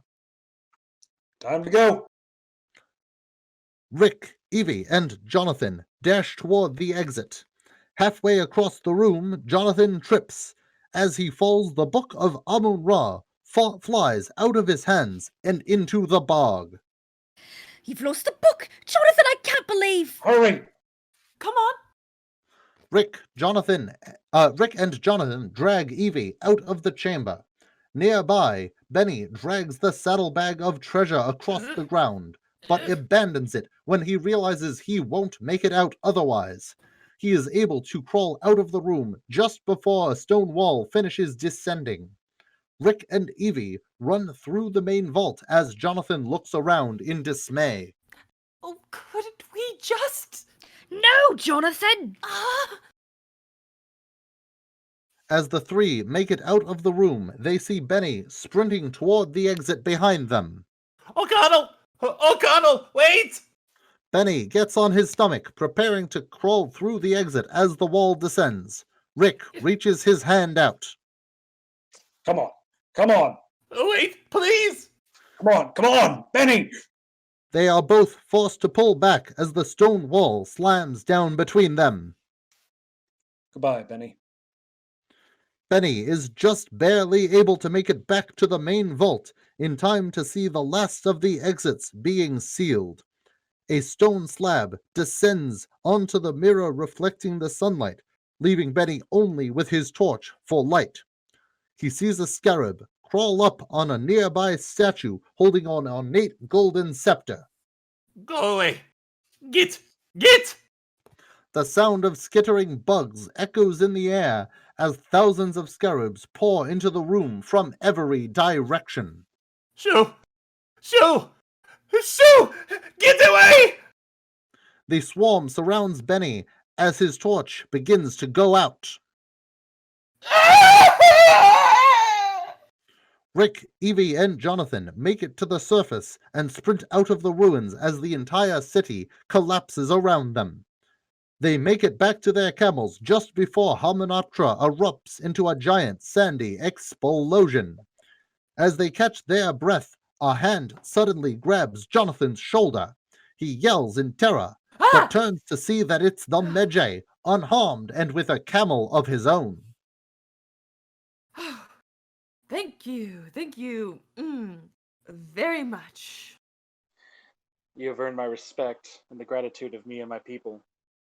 Yes, well, it was nothing. May Allah smile upon you always. And yourself. The Medjai rides off. Yes, anytime. Stay out of trouble. He's just leaving us here. Well, I guess we go home empty-handed. Again. I wouldn't say that. Rick turns to Evie and the two kiss while Jonathan rolls his eyes. Ugh. Please. Jonathan turns to his camel and grabs its reins. How about you, darling? Would you like a little kissy-wissy? The camel bleats in his face, and he waves away the foul stench of its breath before climbing on. Rick sits on another camel with Evie in his lap as they all ride off, not realizing that their camel's saddlebag is filled with treasure. Meanwhile, in the lowest part of the ruins, one exit remains open. Yugi Moto falls to his knees, sobbing as the pharaoh's life points are reduced to 0. Congratulations. Well done. Yugi, a champion doesn't belong on his knees. You achieved a great victory for us both. I was focusing so hard on playing the game that I forgot what winning this duel would actually mean. By defeating you, I've sent you away for good. No. You have opened the door for me. Thanks to you, my spirit can finally be at rest once again. I'll be back where I belong. Fate brought the two of us together for a reason, and we fulfilled our destiny. We've protected mankind from the return of the Shadow Games, and we've both grown tremendously along the way.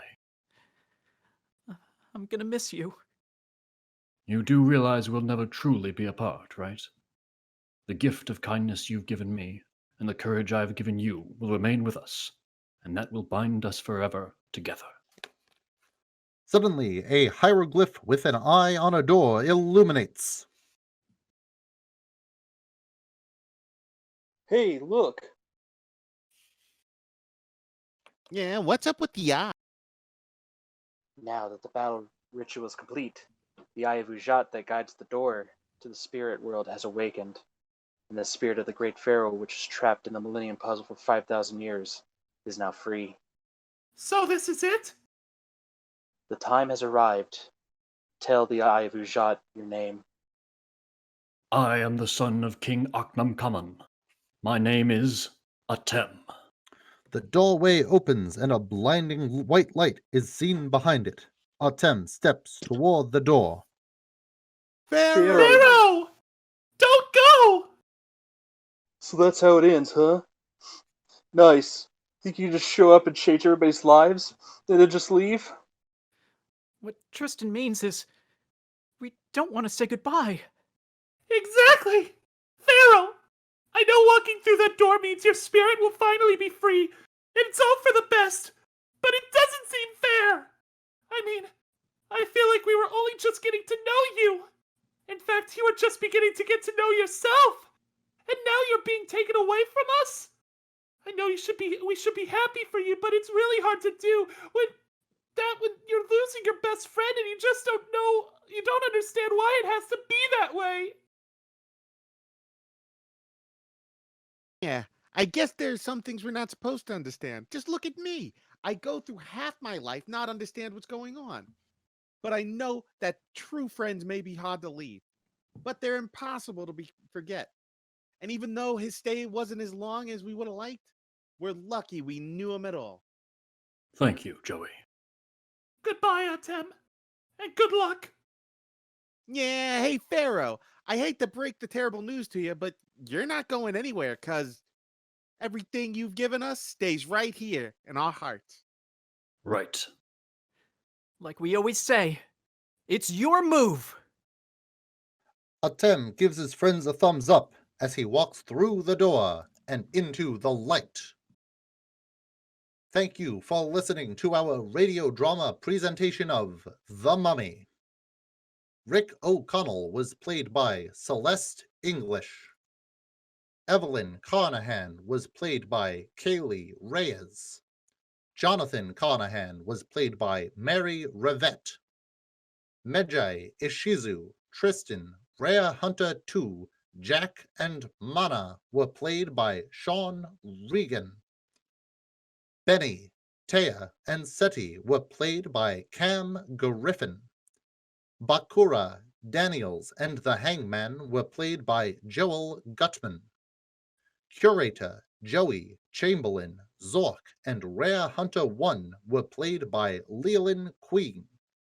Henderson, Yugi, Winston, Anck-Su-Namun, and Medjai 2 were played by Mario Bueno. Warden, Atem, Burns, and Imhotep were played by Hayes Converse. Narration was done by me, Sean Robert. Audio engineering was provided by John H. Baker. Script adaptation was done by Joel Guttman. We are pleased to announce that on Saturday, May 22nd, we will be celebrating the 1-year anniversary of radio dramas with a presentation of Who Framed Roger Rabbit. The performance will begin at 4 p.m. Eastern Time. For more nerdy content, please follow Digital Era Entertainment here on Twitch, and you can listen to our past radio drama performances on Digital Era Entertainment's YouTube channel. Once again, thank you for tuning in, and we hope you'll join us again next time. Please remember to like, share, and subscribe, and follow us across social media for updates. Thanks for watching!